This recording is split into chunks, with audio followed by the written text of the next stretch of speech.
D'accord. Non, on ne vous oblige pas de participer. Ah, moi, ça me fatigue. D'accord. Mais vous C'est pouvez... lourd. D'accord. Vous pouvez nous laisser. Alors, quand vous avez des choses à dire, vous les dites, et on ne vous oblige pas. C'est lui qui a choisi le sujet, divisé pour régner, alors lui. Ah, c'est bien. Qu'est-ce qu'on pense? Ouais, mais Non, mais vous n'êtes pas obligé de choisir son sujet. on peut reprendre tout à l'heure. C'est pas Non, non, pressé. ça va, C'est ça pas va, pressé. ça va. Bon, écoutez, aujourd'hui, Ça va prendre un café, vous ça avez va très prendre peu un café. travaillé. Pour l'instant, il y a, à prendre part les un petites café. vidéos là-dessus, il n'a rien donné. Alors, ça va pas. Il n'est pas dans la... Il n'a pas sa moyenne habituelle. Hein. Qui? Jean-Paul. Mais je vois bien, il est perdu, il faut qu'il prenne un café. Non, mais il faut lui donner une chance faut lui donner une chance quand même de maintenir le niveau. La zone de surveillance, c'est le Bon, café. alors allez-y, et ça sera parfait. Bon, alors est-ce que c'est vraiment un sujet qui vous inspire ou pas? Vous pouvez changer. Si vous l'avez choisi uniquement pour faire plaisir à Mousse, c'est pas la Divisé peine. pour régner, donc, Alors qu'est-ce que c'est bon, d'accord. Alors qu'est-ce que ça vous inspire, diviser pour régner, et pourquoi je l'ai proposé? Pourquoi Albron a proposé ce sujet? C'est ça la question que vous devez poser. Qu'est-ce qu'il avait en tête, Albron? C'est-à-dire moi. C'est pas pour rien qu'il propose ce sujet. divisé pour régner, donc c'est une des propositions, une des... C'est Machiavel. Machiavel, ouais, Machiavel avait mis en place pour que le prince, enfin le pouvoir puisse Oui. garder le pouvoir Oui. le plus longtemps possible. Alors donc comment on fait pour diviser? Est-ce qu'il faut diviser ou est-ce qu'il faut diviser la société ou est-ce que la société elle-même est divisée? Est-ce que c'est normal? D'abord, est-ce que c'est normal? Est-ce que c'est souhaitable qu'une société soit divisée? Non, normalement, toute maison divisée contre elle-même périra, donc c'est pas bon qu'une société soit divisée. Mais, non, mais le mot divisé, il ne faut pas le prendre au sens lourd. Par exemple, imaginons une ville où il y a plusieurs quartiers. Elle est divisée. Oui, non, mais Bon. là, dans ce sens, c'est avoir des opposants politiques, c'est-à-dire pouvoir faire des alliances avec les uns contre les autres tout le temps pour pouvoir garder une place centrale. Non, mais si c'est pour dire des banalités, c'est pas la peine. Bon, ça, on le sait. Je suis en train de vous mettre sur la voie. Là. C'est-à-dire que plus une société est divisée, il ne s'agit pas de la diviser. Plus une société est divisée, plus le pouvoir a sa légitimité. Pourquoi? Est-ce qu'un pouvoir a plus de légitimité quand une société est divisée ou quand une société est homogène et d'un seul tenant? Ça les diviser, elle a besoin d'ordre, oui. Le pouvoir peut s'affirmer plus fort pour pouvoir remettre de l'ordre, c'est sûr. Mais si elle est trop divisée, elle peut s'écrouler aussi, ça peut entraîner une sorte d'anarchie. Ça dépend quelle sorte de division on a à faire. Est-ce que par exemple, Si c'est une division traditionnelle, une division nécessaire, Oui. politique qu'on fait pour organiser la société en ordre, en classe, ça c'est normal, mais si c'est des divisions vicieuses. Vicieuses. Oui, c'est-à-dire des divisions, par exemple, dans le cadre d'un capitalisme, on divise les salariés contre les employeurs contre les patrons. Ensuite, en faisant venir des immigrés, on divise la population en autochtones et comment il faudrait faire, à votre avis? et tout ça, ça amène des divisions. Si elles sont trop fortes, les tensions, ça peut exploser, la société peut s'écrouler. Ce qui va peut-être se passer d'ailleurs. Non mais attendez, vous avez une vision très négative du mot diviser. C'est un mot qu'il ne faut pas prendre. Je dis, ça dépend si c'est une division vicieuse ou si c'est des divisions normales, les divisions logiques qu'on fait dans une société bien organisée, ça dépend. Bon, prenons un cas simple. Est-ce que c'est normal que dans une ville, il y a des quartiers? Oui, ça c'est normal. Des quartiers avec des particularités à chaque quartier. Les quartiers, bien sûr, selon les particularités. Bien évidemment. Bon, donc ça c'est correct ça? Ça vous convient? Oui, c'est normal ça. Et il ne faudrait pas que. Est-ce que les quartiers. Qu'est-ce que c'est l'apartheid par exemple pour vous? L'apartheid, alors là c'est une division basée sur l'ethnie. Mais il y a des quartiers qui sont basés sur l'ethnie aussi. Non, mais une apartheid officielle, c'est-à-dire c'est ce qu'on a trouvé en Afrique du Sud, où il y avait les blancs anglo-saxons ou d'origine germanique, Ou hollandaise. Hollandaises, les Flamands là, les Flamands et les Anglais qui ont occupé ensuite, et les Blancs qui qui s'étaient séparés des Noirs parce que comme au départ quand ils sont venus il n'y avait rien, il n'y avait pas de population, mais les Noirs étant attirés par cette société blanche développée venaient s'agglutiner, donc ils ont été obligés de se séparer parce qu'ils ne voulaient pas non plus vivre avec eux compte tenu de la grande différence qu'il y a entre ces blancs anglo-saxons et des Noirs, surtout à l'époque où les Noirs n'étaient pas du tout habitués à la société occidentale. Et c'est vraiment le jour et la nuit entre les deux, donc ils avaient fait une séparation qui a duré jusqu'à une certaine période. Voilà. Ça c'est l'apartheid officiel entre les Noirs et Blancs. Il y a aussi aux États-Unis entre les Noirs et les Blancs aussi, parce que les Blancs anglo-saxons, c'est vrai, sont conservateurs à l'origine. Ils veulent pas se mélanger avec les peuples de couleur, qu'on appelle les colored en anglais d'ailleurs. Colored, c'est pas que les Noirs, c'est tous les autres qui sont pas blancs. Oui. Colored, c'est ça, c'est plus vaste. Colored, ouais, voilà. Et donc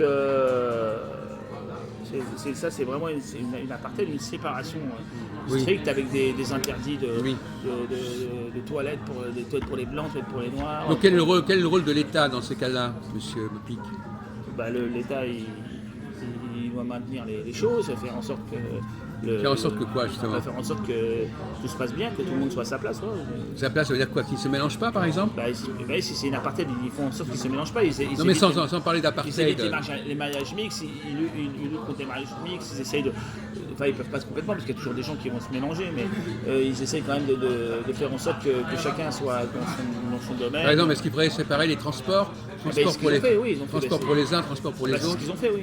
Oui. Il y avait une bus pour les Noirs. Est-ce que pour vous c'est souhaitable, Jean-Paul? Il y a ça en Israël encore. Je crois que c'est le seul pays où il y a ça. Il y a des bus dans les quartiers où les Noirs, c'est les Arabes qui sont au fond, ou les Juifs au fond. Les femmes surtout. Et aussi avec les femmes et les hommes, ils ont séparé aussi. Dans des quartiers orthodoxes. Oui, non, mais même dans les bus. Oui, dans les bus, voilà. Les femmes doivent se mettre à l'arrière du bus. Voilà, ça existe encore. Ah oui, bien sûr, ça a été mis. En Israël que ça existe. Ça fait pas très longtemps là que ça existe. Ouais. Et ça c'est l'apartheid, c'est une sorte d'apartheid. Est-ce que c'est une bonne chose de maintenir justement que chaque groupe... Non, si j'étais...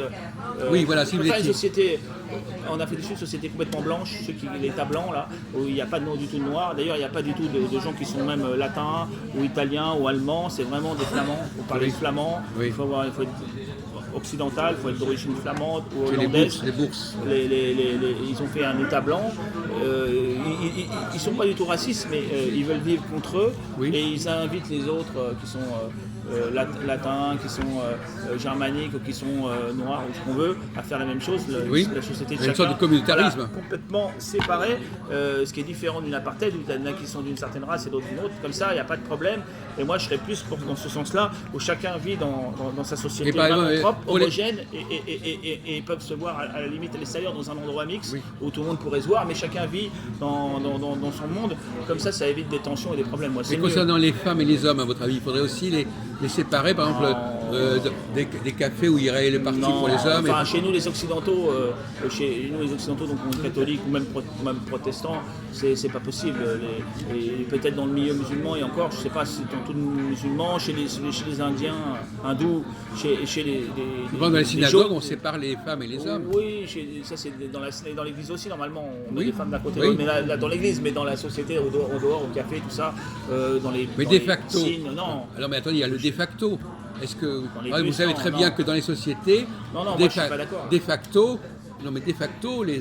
on retrouvait les hommes d'un côté, les femmes de l'autre, même dans des salons, même dans n'importe quoi. Les hommes font des salons entre hommes, ça se fait, et les femmes aussi, parce qu'ils se réunissent selon le genre pour pouvoir faire des activités. Ça oui, mais ça c'est eux qui s'organisent, mais dans la société publique, dans la rue, dans les endroits publics, normalement, l'homme et la femme viennent de manière libre. Est-ce qu'il faudrait par exemple empêcher, justement, que des gens d'un autre milieu viennent se mêler avec les gens d'un autre milieu? Non, après dans le milieu... Parce que ça peut créer des tensions. Pas si c'est des sociétés homogènes, comme dans le temps, même il y avait des ouvriers, il y avait des cadres, il y avait des gens... Chez les Européens, quand j'étais petit déjà, il y avait des cadres, il y avait des ouvriers, il y avait des gens de classe moyenne, des bourgeois, qui ne se fréquentaient pas, mais quand ils se voyaient dans les lieux publics, ça buvait des verres ensemble, il n'y avait pas de tension, il n'y avait pas de problème. Les gens savaient se tenir, parce qu'il y a une certaine éducation, ils sont chacun dans leur milieu. Mais je vais vous poser une question autrement, qu'on a discuté. Est-ce que les gens ont les mêmes valeurs si les gens n'ont pas les mêmes Ça n'empêche valeurs, pas de si les gens n'ont pas partager les mêmes, l'espace public. si les gens n'ont pas les mêmes valeurs, Mais là, ça va être difficile de non, vivre mais ils n'ont ensemble. pas les mêmes, les gens de la même société, de la même origine, qui sont occidentaux, qui sont par exemple en Allemagne ou en France, homogènes. Il y a pas, on parle qu'il n'y a pas d'étrangers, tout ça. Ils ont à peu près même s'ils ils partagent tout à fait les mêmes valeurs, parce qu'ils ne sont pas de la même classe sociale, dans la rue, dans la vie courante, ils se tiennent tous assez correctement pour pas que. Bon, il peut toujours avoir des petits excès, des fois, il y a mais ça c'est résiduel, mais sinon les gens se tiennent correctement, il n'y a pas de problème. Les empêcher de rien. Hein. Normalement, il n'y a pas de problème, même s'il y a des étrangers qui viennent parmi eux, des touristes, des machins, ça pose pas plus de problème. Bon, alors, Les gens sont éduqués, plus ou moins éduqués. Après, quand il y a vraiment la barbarie, des gens qui se sont développés à part et qui sont des cinglés, des barbares, ce qui arrive maintenant, parce que maintenant on a ça, là ça pose des problèmes parce qu'on a des cinglés qui traînent et ça, ils font n'importe quoi, oui. mais un peu comme lui d'ailleurs. Il ne faut pas revenir reconnaître. Quoi. Mais sinon, non, sinon dans une société normale, quelle qu'elle soit, il y a tout ça. Alors, l'espace public, si on prend le problème de l'immigration, Jean-Paul, est-ce qu'un pays peut favoriser l'immigration, par exemple? Dans quelle mesure il est capable de gérer l'immigration? Non. Par exemple, vous, vous êtes pour le fait d'arrêter l'immigration ou de la favoriser, mais sous certaines conditions? Moi, je suis pour des populations homogènes.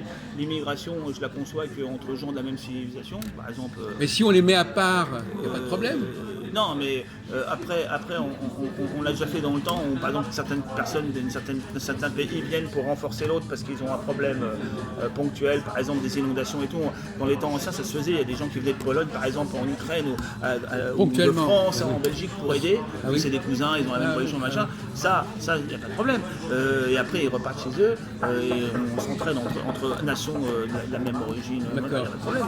Mais faire venir des gens de l'étranger pour les laisser venir, comme on fait maintenant, c'est une vraie folie, c'est une vraie destruction de. Bon, alors prenons le problème autrement. Par exemple, est-ce qu'on ça amène que des crises et ça amène par exemple, que des. si on veut conquérir un pays, Si j'étais conquérant d'un pays, je ferais séparation raciale et religieuse stricte, hein. Vraiment, et même à la limite, je ne ferais pas comme ont fait les Allemands où ils ont mis à l'esclavage, pas à l'esclavage, mais où ils ont. Moi, si j'avais par exemple, je suis allemand, je veux envahir la France et l'Ukraine et tout ça, les populations, je les fais partir. C'est-à-dire que je les fais avancer, je les tue pas, mais je les fais avancer, je mets tout le monde sur la route là, et je les fais partir et on prend le pays. Ah oui, vous videz la population. Ah oui, comme ça c'est clair. Après, il n'y a pas un traite, un machin, mais non, c'est clair. Voilà, si je suis un conquérant, je fais ça. Après, il faut pouvoir le faire, hein, parce qu'après, il faut voir les Mais hommes. on peut aussi les laisser dans un état de séparation. Non, parce qu'à un moment, il va y avoir des affiliations, l'autre il va tomber amoureux d'une nana, l'autre elle va faire ci, il va y avoir résistance là, puis après ça part en couille. C'est obligatoire. C'est obligatoire. Donc il faut une séparation stricte, comme ça il n'y a pas de problème. Une séparation stricte, que ce soit entre des Arabes, des Asiatiques, des machins.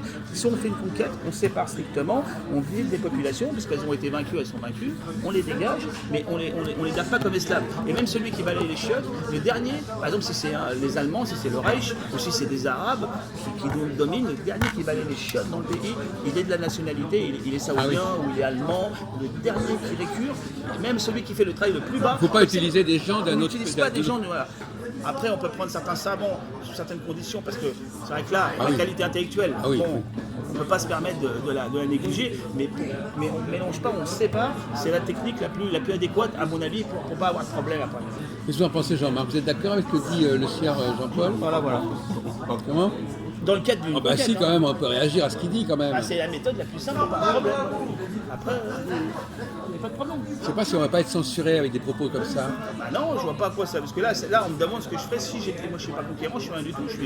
On me demande comment faire pour procéder. Oui. Comme ça, il n'y a pas de camp, il n'y a pas de machin, il n'y a pas de. Les gens doivent vivre ailleurs. Ils sont déplacés.